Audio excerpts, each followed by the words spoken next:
Students, आज हम बात करने वाले हैं चैप्टर 8 के बारे में। Distribution and utilisation of abiotic resources, यानी कि अजैव संसाधनों का वितरण और उनका उपयोग। तो प्रकृति द्वारा प्रदत्त ऐसे उपयोगी पदार्थ जिनमें जीवन नहीं पाया जाता अजैव संसाधन कहलाते हैं। निर्जीव होने के कारण इन्हें अकार्बनिक तत्व भी बोला जाता है। धरातल, मिट्टी, वायु, वर्षा, चट्टानें, जल और खनिज पदार्थ अजैविक संसाधनों के उदाहरण हैं। इनमें से अजैव संसाधनों में कुछ तो समाप्य संसाधन होते हैं, जैसे आपके खनिज पदार्थ हो गए। कुछ असमाप्य संसाधन होते हैं जिनका नवीनीकरण होता रहता है, जैसे जल, वायु, मृदा इत्यादि। बहुत सारे जो हैं अजैव संसाधन पाए जाते हैं, जैसे अभी आप देख ही पा रहे हैं, धरातल, मिट्टी, वायु, चट्टानें, जल और खनिज पदार्थ। तो इस चैप्टर में हम जल संसाधन और खनिज संसाधनों के बारे में डीपली स्टडी करने वाले हैं।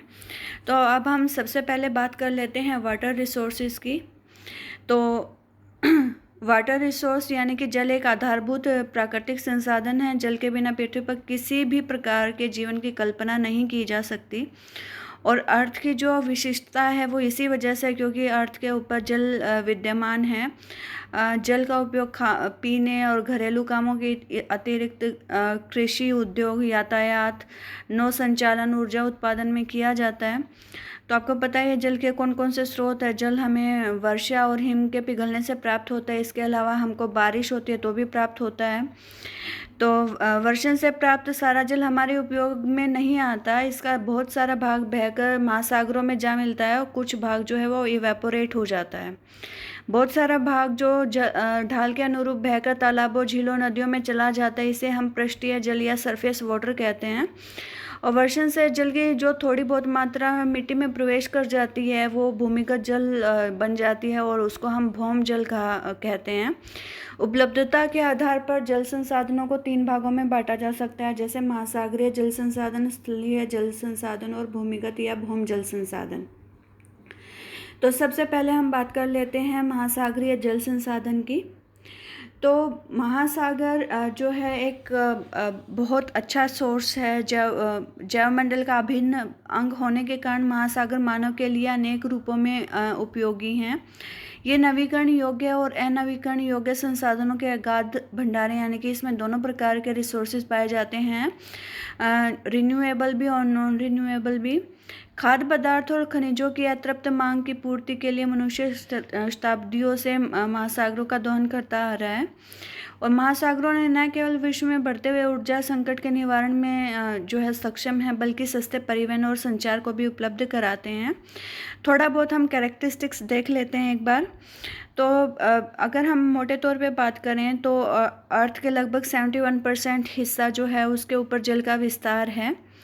जल और स्थल में भी काफ़ी जो उसका जो वितरण है वो भी काफ़ी असंतुलित है। उत्तरी गोलार्ध में लगभग 60% जो एरिया है वो जल के अंतर्गत है, और जबकि दक्षिणी गोलार्ध का जो 80% एरिया है, 81% एरिया है, उसके ऊपर जल पाया जाता है।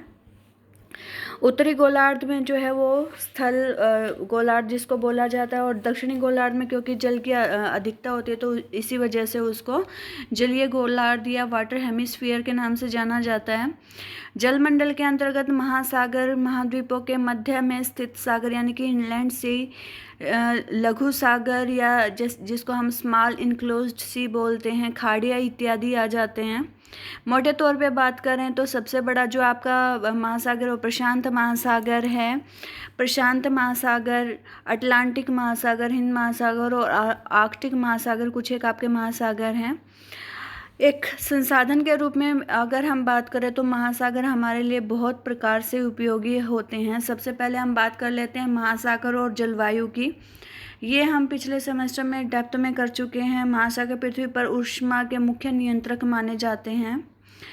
ये सौर ऊर्जा के लिए बचत बैंक का काम करते हैं, यानी कि अधिक सूर्यताप वाले मौसम में महासागर सौर ऊर्जा को जमा कर लेते हैं और ज़रूरत वाली जगह पे जो है उसको रिलीज़ कर देते हैं। सूर्यताप की एक मात्रा से जल स्थल की अपेक्षा धीमी गति से गर्म और धीमी गति से ठंडा होता है। इसी वजह से जो समुद्र के आसपास वाले एरियाज़ होते हैं वहाँ पे महासागरों का समकारी प्रभाव देखने को मिलता है। वहाँ पे ना ज़्यादा गर्मी होती है ना ज़्यादा ठंड होती है, यानी कि जो ये आपकी जो तापांतर होता है वो बहुत ज़्यादा अधिक नहीं पाया जाता। दूसरी ओर जो महासागरों से दूर जो महाद्वीप के आंतरिक भाग होते हैं वहाँ पे तापांतर की मात्रा बहुत ज़्यादा पाई जाती है, यानी कि गर्मी भी वहाँ पे ज़बरदस्त पड़ती है और ठंड भी वहाँ पे ज़बरदस्त पड़ती है। तो इस प्रकार जो है जो आपके महासागर हैं वो अर्थ के ऊपर स्पेशली दो जलवायु को लेके आए हैं, जैसे कंटिनेंटल क्लाइमेट और मरीन क्लाइमेट। ये हम डिटेल में कर चुके हैं पिछले सेमेस्टर में।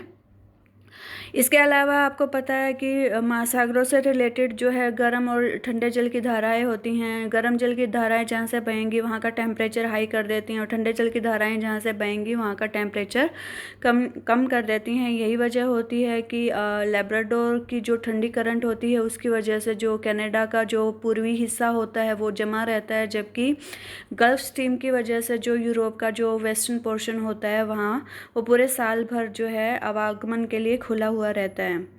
इसके अलावा जो महासागर होते हैं वो ग्लोबल एयर प्रेशर और प्रेवेलिंग विंड सिस्टम को भी काफ़ी हद तक नियंत्रित करते हैं। जो हमने पिछले सेमेस्टर में प्रेशर बेल्ट की थी उन सभी को गवर्न करने में जो है आपके महासागर एक इम्पोर्टेंट रोल प्ले करते हैं।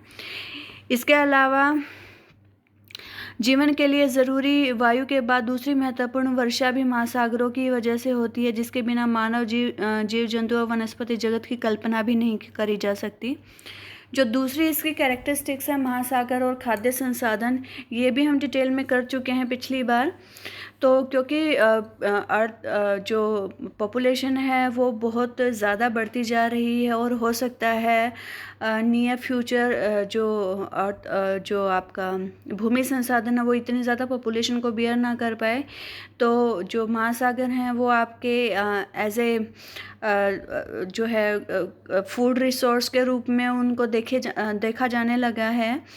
मोटे तौर पे आपको पता ही है कि महासागरों से हमको फ़िश प्राप्त होती है। सभी प्रकार के समुद्री संसाधनों में मछली सबसे ज़्यादा मात्रा में उपलब्ध होती है। प्रोटीन का एक बहुत अच्छा सोर्स है ये। जिन सागरों और महासागरों में मछली पनपने के लिए अनुकूल दशाएं पाई जाती हैं वहाँ पे मत्स्य क्षेत्रों का विकास हो चुका है। ये हम डिटेल में कर चुके थे। ग्रैंड बैंक, डॉगर बैंक, इनको हमने डिस्कस किया था पिछले सेमेस्टर में। महासागरीय मगन तटों के छिछले जल में, यानी कि शैलो जो वाटर होता है, क्योंकि तीन चीज़ें होती हैं, कॉन्टिनेंटल शेल्फ, कॉन्टिनेंटल स्लोप और कॉन्टिनेंटल राइज। तो आपको पता है कि कॉन्टिनेंटल शेल्फ के ऊपर उसकी डेप्थ कम होती है, तो एज ए रिज़ल्ट जो आपका सूरज का जो प्रकाश है वो वाटर में काफ़ी डीप तक जो है वो पेनिट्रेट कर जाता है। इस वजह से जो ज़्यादातर जो मछलियाँ पाई जाती हैं वो आपकी कॉन्टिनेंटल शेल्फ के ऊपर ही पाई जाती हैं। इसके अलावा जहाँ पे गर्म और ठंडे जल की धाराएं जहाँ पे मिलते हैं वहाँ पे प्लैंकटन काफ़ी अच्छी मात्रा में मिलता है और वहाँ पे जो है वो मछलियाँ काफ़ी ज़्यादा मात्रा में पाई जाती हैं। मोटे तौर पे अगर देखें तो 5 मत्स्य क्षेत्र हैं, जैसे उत्तरी पश्चिमी यूरोप के तटीय क्षेत्र, उत्तरी पूर्वी अमेरिका के तटीय क्षेत्र, उत्तरी पश्चिमी अमेरिका के तटीय क्षेत्र, भारत का पूर्वी तटीय क्षेत्र और उत्तर पूर्वी एशिया के तटीय क्षेत्र। मछलियों के अतिरिक्त तो अब बहुत सारी और चीज़ों को भी जो है एज ए फूड रिसोर्स के रूप में और बहुत सारी चीज़ों के रूप में जो है अब यूज़ किए जाने लगा है। जैसे आपका लॉबस्टर हो गया, ऑयस्टर हो गया, स्क्वाड हो गया और बहुत सारे जो समुद्री जीव होते हैं उनका प्रयोग अब अलग अलग तरीके से किया जाता है। जैसे कई जगह पे इनका उपयोग उर्वरक और पशु चारे के रूप में किया जाने लगा है। कई जगह इनका उपयोग जो है वो औषधि निर्माण में किया जाने लगा है, वस्त्र उद्योग में किया जाने लगा है। इसके अलावा हमें जो है समुद्र से काफ़ी मात्रा में आयोडीन और कैल्शियम प्राप्त होता है और आज लगभग विश्व के 30 विकसित देशों की लगभग 850 कंपनियां समुद्री कृषि से डायरेक्टली जुड़ी हुई हैं। इसके अलावा खाद्य सामग्री के अतिरिक्त बहुत सारी चीज़ें प्राप्त होती हैं, जैसे तेल, चमड़ा, जो है उनकी जो फर होती है, पशुओं के लिए चारा इत्यादि बहुत सारी उपयोगी वस्तुएं प्राप्त होती है हमें महासागरों से। और कई समुद्री जीवों और पौधों का उपयोग दवाई बनाने के लिए भी किया जाता है। नेक्स्ट हम बात कर लेते हैं महासागर और खनिज संसाधन की। ये भी आपको पता ही है कि महासागरों में ढेर सारे खनिज पदार्थ पाए जाते हैं। महासागरों में अनेक प्रकार के धात्विक और अधात्विक खनिज पदार्थ पाए जाते हैं, और ये जो खनिज हैं ये घोल के रूप में या निलंबित अवस्था में पाए जाते हैं। नमक, मैग्नीशियम, ब्रोमीन जैसे जो लवण है वो समुद्र के खारे पानी में घुली हुई अवस्था में पाए जाते हैं। इसके अलावा बहुत सारे खनिज पाए जाते हैं, जैसे मैग्नीज, फास्फोराइट, सल्फर, टिटेनियम, मोनाजाइट, सोना, प्लेटिनम, हीरा, टिन, लोहा, बालू, बजरी, कोयला इत्यादि। तेल और गैस को छोड़कर समुद्री जल में पाए जाने वाले जितने भी जो खनिज हैं उनका मुख्य स्रोत स्थल ही है, क्योंकि स्थल भागों से ही ये नदियों के माध्यम से ये नदियों के जल में घुल के ये समुद्र में पहुंचे हुए हैं। महासागर स्पेशली खनिज तेल और प्राकृतिक गैस का एक बहुत बड़ा संसाधन है। मूल्य की दृष्टि से महासागरों में पाए जाने वाले सभी खनिजों में पेट्रोलियम और प्राकृतिक गैस सबसे ज़्यादा महत्वपूर्ण है। अधिकांश खनिज जो है वो महाद्वीपीय मगनतट यानी कि कॉन्टिनेंटल शेल्फ और कॉन्टिनेंटल स्लोप पर पाए जाते हैं, जबकि कुछ जो है वो महासागरीय बेसिनों में भी पाए जाते हैं।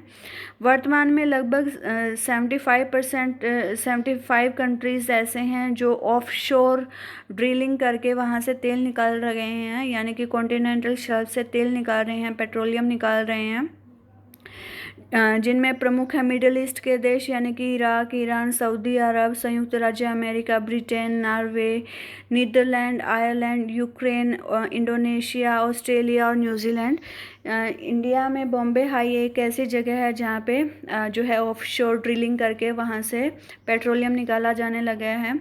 इंडिया में अभी जो कृष्णा गोदावरी डेल्टा है और ओडिशा के निकट जो है वो जो डेल्टा है वहाँ पे प्राकृतिक गैस मिलने की संभावना जताई गई है। नेक्स्ट हम डिस्कस कर लेते हैं महासागर और ऊर्जा संसाधन का। तो महासागर ऊर्जा संसाधन के रूप में भी उपयोग किए जाने लगे हैं अब धीरे धीरे। महासागरों से ऊर्जा अनेक रूपों से प्राप्त होती है, जैसे ज्वारीय ऊर्जा, भूतापीय ऊर्जा तथा महासागरीय जल के तापांतरों से उत्पन्न ऊर्जा। सबसे पहले हम टाइडल एनर्जी की बात कर लेते हैं। तो आपको पता है कि महासागरों में जो है वो ज्वार और भाटा आता है। 24 घंटे में समुद्री जल के 2 बार एकांतर रूप से चढ़ने और उतरने को क्रमश जो है वो ज्वार और भाटा बोला जाता है, यानी कि जब जो वाटर लेवल जब राइज होता है तो उसको हम ज्वार बोलते हैं, जब वाटर लेवल डाउन जाता है तो उसको हम भाटा बोलते हैं। तो जब ज्वार आता है तो उच्च ज्वार के समय जब समुद्री जल जो है एस्चुरीज में या ज्वार नदमुखों में घुसता है तो इस जल को बांध के पीछे इकट्ठा कर लिया जाता है। भाटे के समय जब जल नीचे उतर जाता है तो बांध से पानी गिराया जाता है, जिसके प्रवाह से टरबाइन चलाई जाती है और जनरेटरों द्वारा विद्युत तैयार की जाती है। 3 मीटर से अगर ज़्यादा टाइडल रेंज है, यानी कि रेंज का क्या मतलब हुआ, ज्वार और भाटे में जो डिफरेंस अगर वो 3 मीटर का है तो उस एरिया में जो है आपकी टाइडल एनर्जी पैदा की जा सकती है। वर्ल्ड में लगभग 30 ऐसे स्थान हैं जहाँ पे ज्वारीय ऊर्जा प्राप्त की जा रही है, जैसे कनाडा में फंडी की खाड़ी, ये काफ़ी इंपॉर्टेंट जगह है भाई, आप इसको याद रखेंगे। फंडी की खाड़ी जो है वो कनाडा में है और वहाँ पे जो है आपकी टाइडल एनर्जी पैदा की जा रही है। ब्रिटेन में सेवरन एस्चुरी भी ऐसी जगह है जहाँ पे टाइडल एनर्जी पैदा की जा रही है और यहाँ पे भी टाइडल हाइट काफ़ी ज़्यादा देखने को मिलती है। इसके अलावा रूस, फ्रांस और जापान में ज्वारीय शक्ति जो है टाइडल पावर स्टेशन जो हैं वो अच्छा काम कर रहे हैं। इंडिया में खंबात की खाड़ी, कच्छ की खाड़ी और सुंदरवन में ज्वारीय ऊर्जा के दोहन की आदर्श दशाएं विद्यमान है और भविष्य में यहाँ पे जो है टाइडल एनर्जी के प्लांट लग सकते हैं। वेव एनर्जी की अगर हम बात करें तो जापान, नॉर्वे और संयुक्त राज्य अमेरिका में समुद्र से उठने वाली तरंगों से ऊर्जा प्राप्त करने की तकनीक जो है विकसित कर ली गई है। भारत में भी जो है विजिंजाम नामक जगह पे जो है वेव एनर्जी से जो है इलेक्ट्रिसिटी पैदा करने का संयंत्र लगाया गया है। नेक्स्ट हम बात कर लेते हैं महासागरीय जल के तापांतर से उत्पन्न ऊर्जा। आपको पता है कि उष्णकटिबंधीय जो एरियाज होते हैं वहाँ पे जो जो समुद्र के ऊपर का जो पानी रहता है वहाँ का टेम्परेचर ज़्यादा रहता है, जबकि जो नीचे का जो पानी रहता है वहाँ का टेम्परेचर काफ़ी कम होता है। तो अगर ये टेम्परेचर अगर 25 डिग्री सेल्सियस के आसपास रहता है अपर लेयर में और लोअर लेयर में, तो वहाँ पे महासागरीय जल के तापांतर से जो है ऊर्जा पैदा की जा सकती है। कुछ जगह पे आजकल फ्लोटिंग जनरेटर्स जो हैं वो लगाए गए हैं, जैसे बेल्जियम और क्यूबा में इस तरीके के संयंत्र लगाए गए हैं जो कि महासागर जल के तापांतर से उत्पन्न ऊर्जा से जो है इलेक्ट्रिसिटी पैदा कर रहे हैं। इसके अलावा भूतापीय ऊर्जा, आपको पता है कि जो महासागर होते हैं वहाँ पे भी जो आपके ज्वालामुखी वगैरह फटते रहते हैं, तो एज ए रिज़ल्ट सक्रिय ज्वालामुखी के विस्फोट से भूतापीय ऊर्जा प्राप्त की जा रही है। जैसे यहाँ पे संयुक्त राज्य अमेरिका, न्यूजीलैंड और मेक्सिको में इस प्रकार की ऊर्जा को प्राप्त करने के लिए सफल प्रयास किए जा रहे हैं। नेक्स्ट हम बात कर लेते हैं महासागर और पेयजल के बारे में। तो आपको पता ही है कि धीरे धीरे वर्ल्ड की पॉपुलेशन तो बढ़ती जा रही है, लेकिन जो आपके वाटर रिसोर्सेज हैं वो अब धीरे धीरे सिकुड़ते जा रहे हैं। पूरे संसार पे पेयजल का संकट गहरा रहा है और जितना पानी भूगर्भीय भंडार में भरता है उससे अधिक पानी को हम आजकल निकाल रहे हैं। एज ए रिज़ल्ट जो है वाटर लेवल जो है वो डाउन जाता जा रहा है। तो भविष्य में जो है जो आपके ये महासागर हैं ये एक पोटेंट सोर्स होंगे ड्रिंकिंग वाटर का। डिस्टिलेशन मेथड एक ऐसा मेथड है जिससे समुद्री जो खारा पानी है उसको मीठे पानी में तब्दील किया जाता है। जो है अब जो है वर्ल्ड में बहुत सारे डिस्टिलेशन जो है यूनिट स्थापित हो चुकी हैं, जो कि ज़्यादातर आपके उत्तरी अमेरिका में, यूरोप में और अफ्रीका में स्थापित की गई हैं।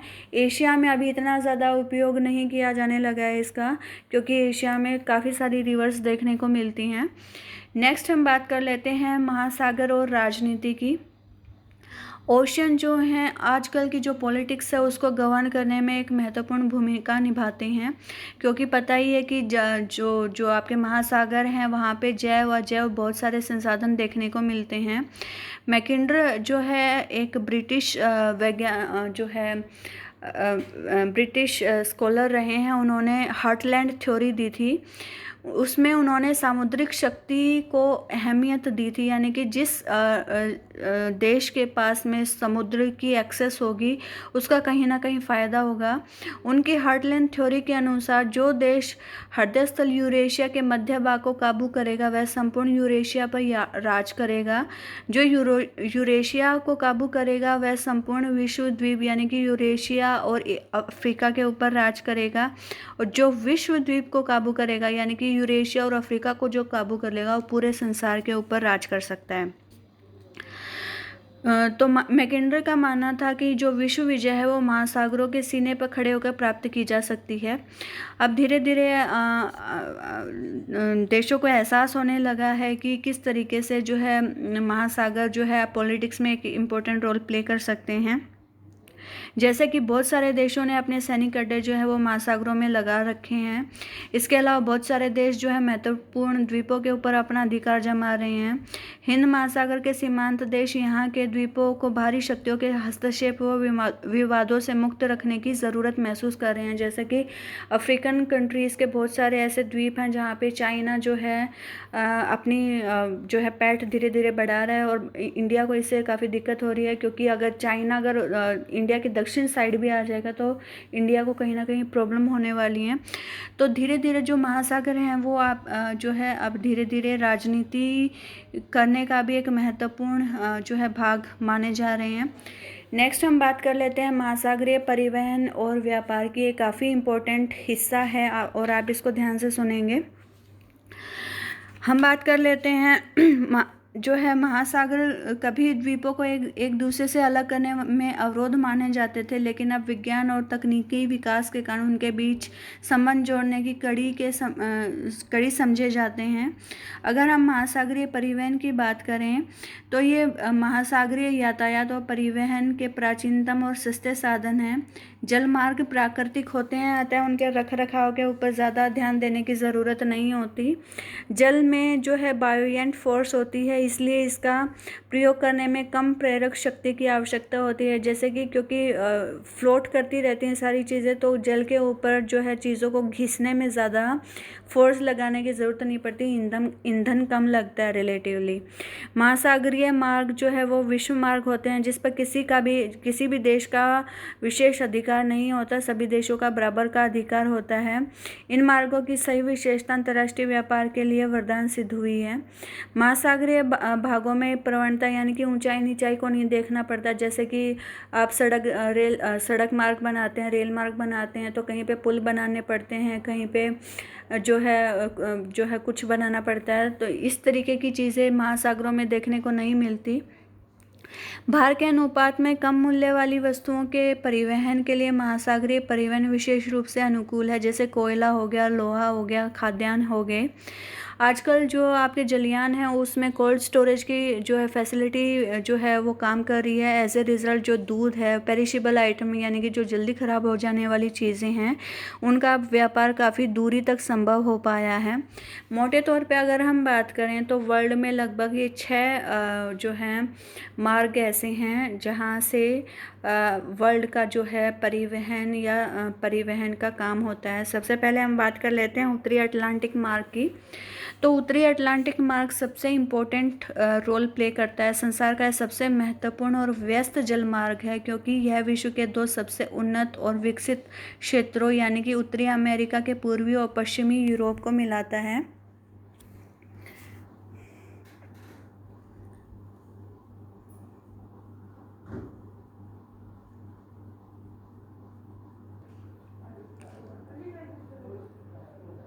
आप यहाँ पे देख पा रहे हैं उत्तरी अमेरिका और यूरोप के बीच में नॉर्थ अटलांटिक ओशियन। तो ये नॉर्थ अटलांटिक रूट की ये इसी के कॉन्टेक्स्ट में बात हो रही है अभी। तो पश्चिमी यूरोप समुद्री मार्गों का केंद्र है जहाँ से विश्व के लगभग 40% जो मार्ग हैं वो आरंभ होते हैं। विश्व के व्यापारिक जल यानों द्वारा ढोए गए माल का कुल 27% इसी मार्ग से किया जाता है। और वर्ल्ड की जो सबसे बड़ी जो 55 बंदरगाहें हैं उनमें से केवल जो 28 बंदरगाहें वो केवल इसी मार्ग के ऊपर पाई जाती हैं।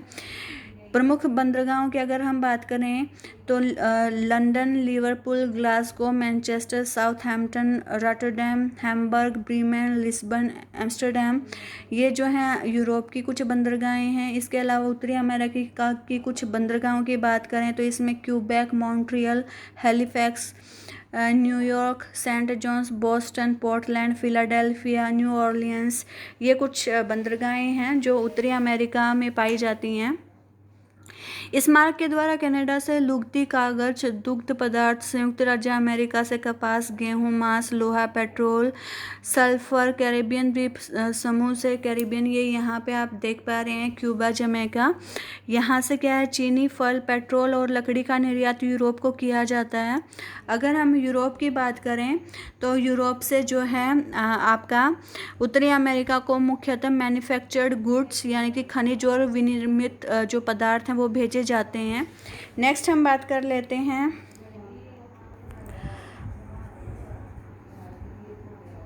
दक्षिण अटलांटिक मार्ग की। तो दक्षिण अटलांटिक जो मार्ग है ये भी यहीं पे देखने को मिलता है। आप देख पा रहे हैं अफ्रीका और दक्षिण अमेरिका के बीच का जो मार्ग है ये इसकी बात हो रही है, साउथ अटलांटिक रूट की बात हो रही है। यह जलमार्ग पश्चिमी यूरोप तथा पश्चिमी अफ्रीका के देशों को दक्षिण अमेरिका के पूर्वी देशों से मिलाता है। आप देख पा रहे हैं ब्राज़ील, उरुग्वे, अर्जेंटीना। दक्षिण अटलांटिक मार्ग उत्तरी अटलांटिक मार्ग की तुलना में कम महत्वपूर्ण है क्योंकि अफ्रीका और दक्षिण अमेरिका के तटों पर जो स्थित देश हैं वो कम जनसंख्या घनत्व वाले हैं और आर्थिक दृष्टि से भी कम विकसित हैं। यहाँ पे केवल कुछ ही क्षेत्रों जैसे दक्षिण अफ्रीका, दक्षिणी पूर्वी ब्राज़ील में बड़े पैमाने पर औद्योगिक विकास हुआ है। इसके अतिरिक्त जो है रियो डी जेनेरो जो कि ब्राज़ील में है और कैप टाउन के बीच उत्तर पूर्वी मार्ग पर अधिक व्यापार नहीं होता क्योंकि दक्षिण अमेरिका और अफ्रीका के दोनों महाद्वीप के पास एक जैसे संसाधन और उत्पाद देखने को मिलते हैं। अगर हम बात करें तो ब्राज़ील से कहवा, कोको, अर्जेंटीना से गेहूं, मांस, ऊन और उत्तर अमेरिका को भेजा जाता है। इसके अलावा इन देशों को कोयला, मशीनें और औद्योगिक उत्पाद भेजे जाते हैं आपके जो हैं यूरोप की तरफ से। अगर इसके बंदरगाहों की बात करें तो लंदन, लिवरपूल, हैम्बर्ग जो कि यूरोप में है, किंगस्टन, हवाना जो कि पश्चिमी द्वीप समूह में यहाँ पे आपको देखने को मिलती हैं, जमैका क्यूबा में। इसके अलावा दक्षिण में रियो डी जेनेरो यहाँ पे ब्राज़ील में। इसके अलावा ब्यूनस आयर्स जो कि अर्जेंटीना में है, मोंटेविडिया जो कि उरुग्वे की राजधानी है। तो ये कुछ एक यहाँ की महत्वपूर्ण बंदरगाहें हैं। नेक्स्ट हम बात कर लेते हैं आशिया अंतरिक्ष मार्ग की। तो आशिया अंतरिक्ष मार्ग जो है ये आपका अफ्रीका के साथ साथ में जो रूट जाता है ये उसकी बात हो रही है। केप ऑफ गुड होप की बात हो रही है। ये एक बार इसकी लोकेशन को देख लेते हैं। ये अफ्रीका दिखाई दे रहा है आपको, और अफ्रीका के साथ साथ में जो भी रूट दिखाई दे रहा है आपको, तो ये सारा का सारा आशिया अंतरिक्ष मार्ग है, या इसको हम केप ऑफ गुड होप बोलते हैं। यह मार्ग पश्चिमी यूरोप को पश्चिमी और दक्षिणी अफ्रीका के भागों से जोड़ता है। यूरोप से सस्ते भाड़े पर ऑस्ट्रेलिया और न्यूजीलैंड में जाने वाले यात्री भी इस मार्ग से पहले जाते थे। पहले पूर्वी अफ्रीका, दक्षिण एशिया, सुदूर पूर्व एशिया में जाने वाले जो लोग थे वो भी इसी लंबे मार्ग को अपनाते थे। लेकिन अब स्वेज नहर का निर्माण हो गया और अब इस रूट का जो महत्व है वो कम हो गया है। बड़े जहाज़ तो अभी भी स्वेज मार्ग से नहीं जा पाते, तो बड़े जो जहाज़ हैं वो अभी भी आशिया अंतरिक्ष मार्ग को यूज़ करते हैं। इसके अलावा स्वेज नहर के भारी भरकम टैक्स से बचने के लिए भी कुछ जहाज़ यही मार्ग अपनाते हैं। और ये जो रूट है ये सभी महाद्वीपों को जोड़ने वाला एक महासमुद्री मार्ग है, यानी कि आपका अफ्रीका से बिल्कुल साथ साथ में जो भी रूट आपको दिखाई दे रहा है पश्चिम से पूर्व की ओर, ये आपका आशिया अंतरिक्ष मार्ग है। नेक्स्ट हम बात कर लेते हैं स्वेज नहर मार्ग की। तो स्वेज नहर जो है वो मिस्र में अफ्रीका और एशिया को मिलाने वाली जो इस्थमस स्थल संधि है उसको काटकर बनाया गया एक जलमार्ग है। यह नहर भूमध्य सागर पर स्थित पोर्ट सईद को लाल सागर पर स्थित पोर्ट स्वेज से मिलाती है। इसका जो निर्माण है वो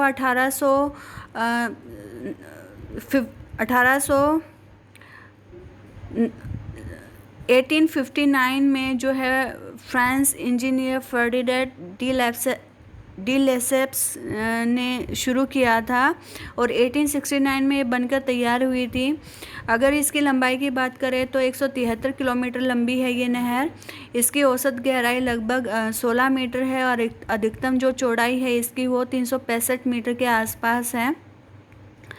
इसमें बहुत सारी खारे पानी की दलदली झीलें देखने को मिलती हैं, जो कि उत्तर में है मंजाला, मध्य में है तिम्सा और दक्षिण में ग्रेट बीटर और लिटिल बीटर लेक हैं।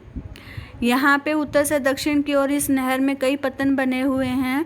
स्वेज नहर के मध्य में इस्माइलिया मुख्य नगर है जो कि तिम्सा झील के ऊपर स्थित है। इसके अलावा अल कंतारा और अल फिरदौन इसकी मुख्य चेक पोस्ट हैं। अगर हम इसके महत्व की बात करें तो स्वेज नहर के निर्माण, ये यहाँ पे स्वेज नहर आपको दिख रही है, आपको मंजाला झील दिख रही है, तिम्सा झील दिख रही है, लिटिल बिटर झील आपको दिख पा रही है। इसमें ये थोड़ा और क्लियर है, इसमें आपको आशिया अंतरिक्ष मार्ग भी दिख रहा है और स्वेज नहर भी दिख रही है। ये स्वेज नहर का जो है थोड़ा सा जूम पिक्चर है, तो आप इसमें देख पा रहे हैं मंजाला झील को, तिम्सा झील को, ग्रेट बीटर झील को, लिटिल बीटर झील को आप इसमें देख पा रहे हैं। अगर हम इसके महत्व की बात करें तो इस मार्ग के खुल जाने से यूरोप के देशों, पूर्वी अफ्रीका, एशिया और ऑस्ट्रेलिया के बीच जो मार्ग है वो छोटा हो गया है। इससे जो यात्रा पर लगने वाले समय और पैसे में काफ़ी बचत हुई है। पहले जहाज़ों को, जैसे आप यहाँ पे देख पा रहे हो, अफ्रीका के दक्षिण से लंबा चक्कर काटकर जाना पड़ता था, लेकिन अब भूमध्य सागर से स्वेज नहर के होते हुए लाल सागर और फिर अरब सागर से छोटे मार्ग से जल्दी चीज़ों को पहुँचा दिया जाता है। इस नहर के बन जाने से जो है ब्रिटेन को काफ़ी ज़्यादा लाभ हुआ है। क्योंकि वो अपने जो उपनिवेश होते थे वहाँ से सस्ता कच्चा माल मंगाता था और वहाँ उनको जो मैन्युफैक्चर्ड गुड्स थी उसको वो सप्लाई किया करता था। इसके अलावा जो है बहुत सारे देशों को इससे फ़ायदा हुआ है। पूर्वी जो वर्ल्ड है उसको भी इससे बहुत ज़्यादा फ़ायदा हुआ है। पूर्वी देश पश्चिमी देशों को इस नहर मार्ग से पटसन, चाय, रेशम, चीनी, रबड़, गरम मसाले, मांस, ऊन, टीन इत्यादि जो है वो निर्यात करते हैं, जबकि जो पश्चिमी देश हैं वो पूर्वी अफ्रीका और एशिया और ऑस्ट्रेलिया को मशीनें, दवाइयाँ, रासायनिक उत्पाद और कपड़ा भेजते हैं। तो ये काफ़ी अच्छा वेंचर है जो है लोगों का। और स्वेज नहर है उसका जो इम्पोर्टेंस है वो कम नहीं हुआ है, बल्कि विद टाइम बढ़ता ही जा रहा है। हालांकि इस नहर के ऊपर काफ़ी ज़्यादा टैक्स भरते हैं जो आपके समुद्री जहाज़ होते हैं वो, लेकिन फिर भी इसका जो महत्व है वो कम नहीं हो रहा, बल्कि भविष्य में बढ़ता ही जा रहा है। अब हम बात कर लेते हैं नेक्स्ट जो मार्ग है, यानी कि जो आपका जो पनामा नहर मार्ग है उसकी बात कर लेते हैं। तो इस नहर का निर्माण उत्तरी अमेरिका और दक्षिणी अमेरिका में पनामा इस्थमस को काट के किया गया है।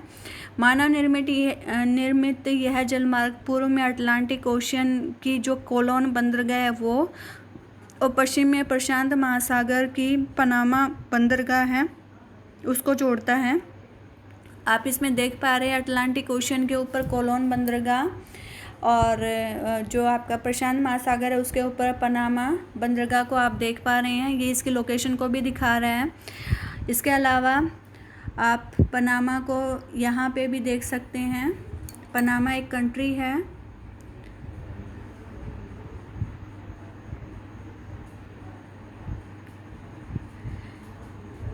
ये यहाँ पे एक छोटा सा कंट्री है पनामा।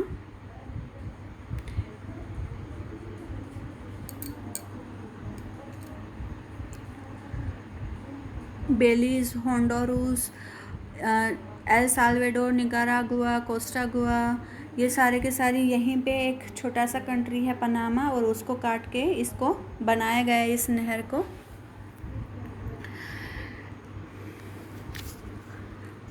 इस नहर का निर्माण संयुक्त राज्य अमेरिका द्वारा 1906 में आरंभ हुआ और 1914 को बनके ये एक जो है वो नहर तैयार होगी।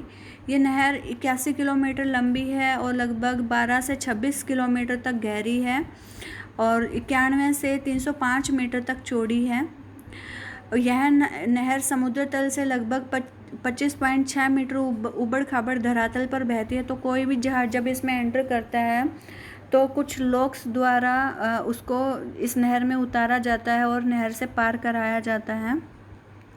जैसे आप इसमें देख पा रहे हो कि पानी का लेवल कहाँ पे है, तो कोई भी जब जो जहाज़ है इस नहर में आ जाता है तो पहले पानी या जो है उसको लॉक कर दिया जाता है, फिर उन लॉक सिस्टम में पानी भरा जाता है जिससे जो जलयान है उसका वाटर लेवल भी ऊपर हो जाए और जहाज़ भी धीरे धीरे ऊपर चढ़ना शुरू हो जाए।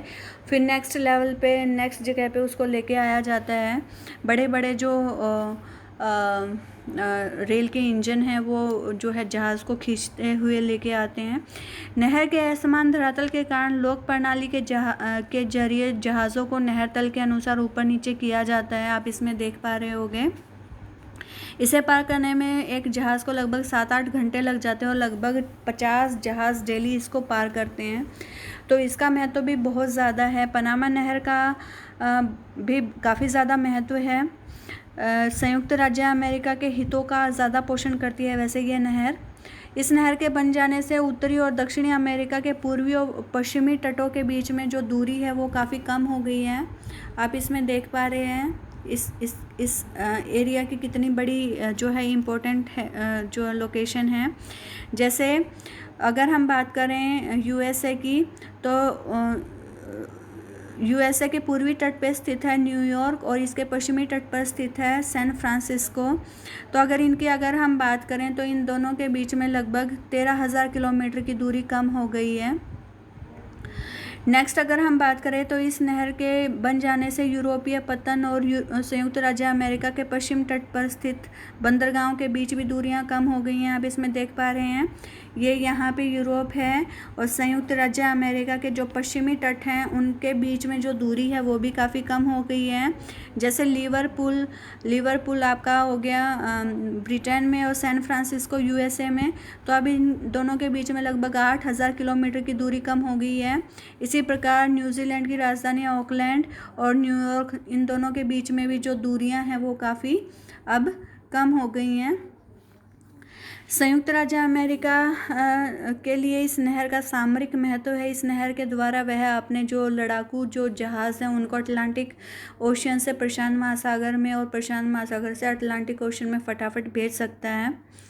ब्रिटेन को भी इससे काफ़ी फ़ायदा हुआ है। उसे न्यूजीलैंड, उत्तरी अमेरिका और दक्षिणी अमेरिका के पश्चिमी तटों तक पहुंचने का जो है वो काफ़ी जो है ईजी मार्ग मिल गया है। आप इस मैप में देख पा रहे हैं, ये यहाँ पे यूके से और यूनाइटेड स्टेट्स और जो साउथ अमेरिका है तो उसके बीच उसके जो पश्चिमी जो एरियाज़ उनके बीच में दूरी कम हो गई है। नेक्स्ट हम बात कर लेते हैं प्रशांत महासागरीय मार्ग की। तो ये इस पोर्शन की बात हो रही है,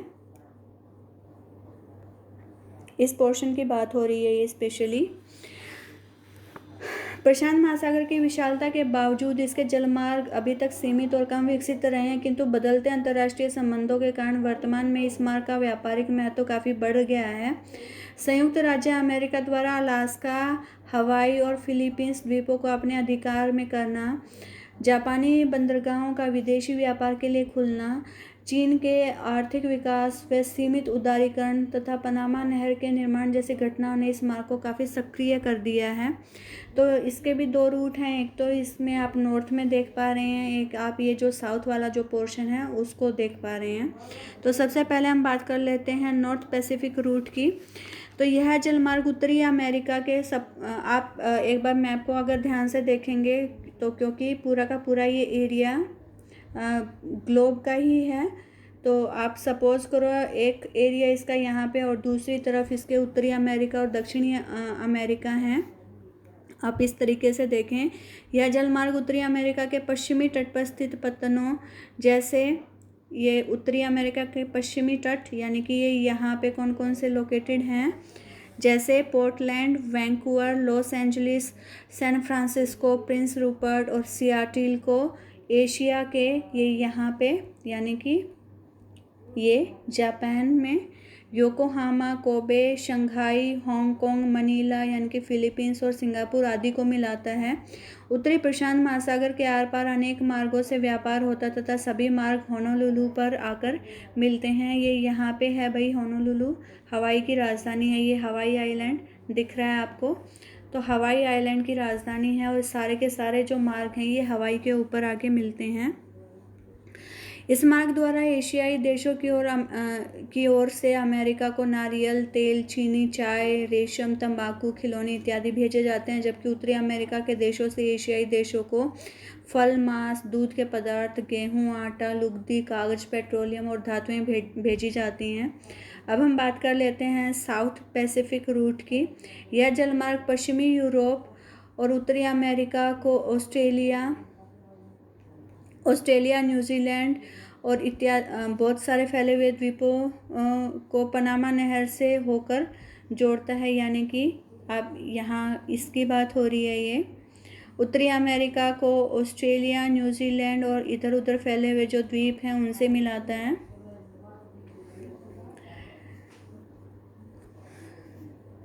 तो इस मार्ग द्वारा जहाज़ हांगकांग,